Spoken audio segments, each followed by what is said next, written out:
RV living, the beginning. Choices. One, do you want to drive it or pull it? That's a good one. That'll narrow it down. That cuts out a lot. Step two, uh, size. How big an RV do you want? If you're going to drive it or pull it, how big a one do you need? That's all. That's another question you got to answer. I've had one fifth wheels, five or six travel trailers, two Class C's, one Class B, and I'll tell you something. A Class B for two people is a little small. That's my opinion. A Class C for two people probably will work. For one person, both of them will work okay. As far as travel trailers, for one person, I'm getting a 17-foot Casita class, oh, scratch that wrong, travel trailer, and I'll pick it up April the 4th, 2025 in Rice, Texas. They have no dealers, so you have to go there and get it. It's called a Casita Spirit Deluxe. Is it big enough for one person? I lived in one for 2 years, and I'm looking forward to doing it again. Uh, what else?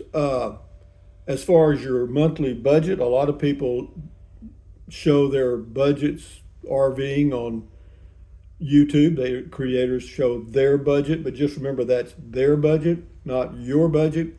And can you live cheaper in an RV than you can in a sticks and bricks house? Probably.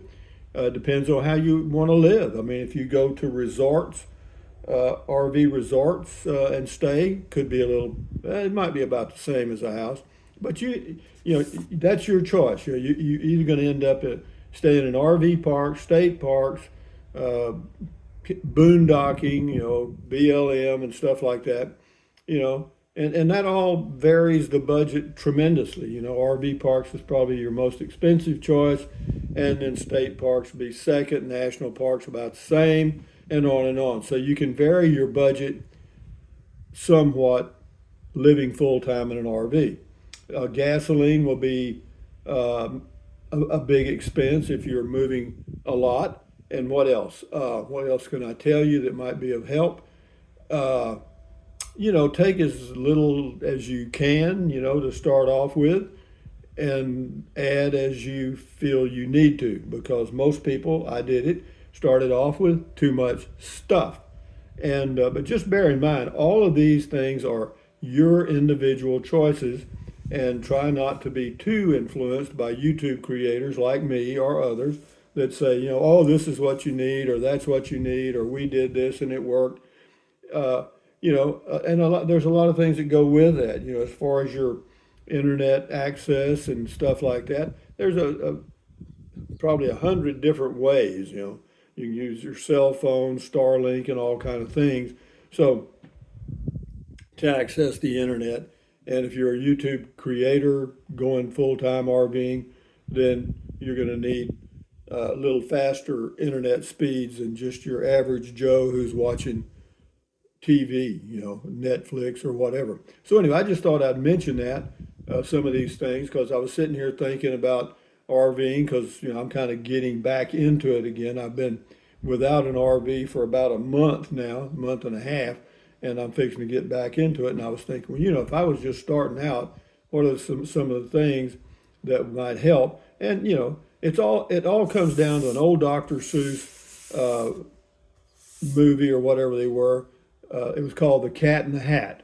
The Cat in the Hat had this theory that called calculatus eliminatus. If you want to find out where something is, you got to find out where it ain't. Well, see, I've been doing calculatus eliminatus for 30 years, and now I'm down to a Casita 17-foot travel trailer, and that works for me, man. It may not work for you or anybody else, and I've gone through a lot of them. But if you and bear in mind that if you whatever direction you choose, whether you pull it or drive it, if it doesn't suit you, change. Okay, change. Don't be afraid to make a mistake. All right, because if you're doing something new, and you can ask SpaceX this. Uh, if you're doing something new, allow yourself the privilege of making some mistakes, all right? Because you probably are. It's new grounds you're plowing, or you're going down a road that you haven't been down before, and yeah, just calculate us, eliminate us. If you buy something and it doesn't work, don't be embarrassed to say, "Damn, we screwed that up, didn't we?" And go on to something else, or go back to your home or whatever you want to do. It's your life, and enjoy it one day at a time. So anyway, guys, if you're going to RV or you're going to change your lifestyle, no matter how, just remember that all the choices are yours. And if you make a wrong choice, change. That's it. And you don't, and you can do it 50 times in a week if you want to. There's no rules. There's no rule that says, well, you can only change your mind one time, or two times. That's it. No more. The genie's out of the bottle now. You get 3 wishes. My bull. But anyway, guys, enjoy your life, make your own choices, and do what you enjoy doing. Adios. Bye-bye. Use the Amazon link in the description of my videos if you choose to. Why? If you're going to buy something from Amazon and use the link, it doesn't cost you anything. Drink plenty of water, stretch, walk, and stand guard at the door of your mind. It's right here. Accentuate the positive, eliminate the negative, enjoy your life one day or one moment at a time. Adios, amigos. Enjoy your RVing if that's what you choose to do. And if you're doing it and you feel a little uncomfortable about the choice you've made, change it. Adios. Bye-bye.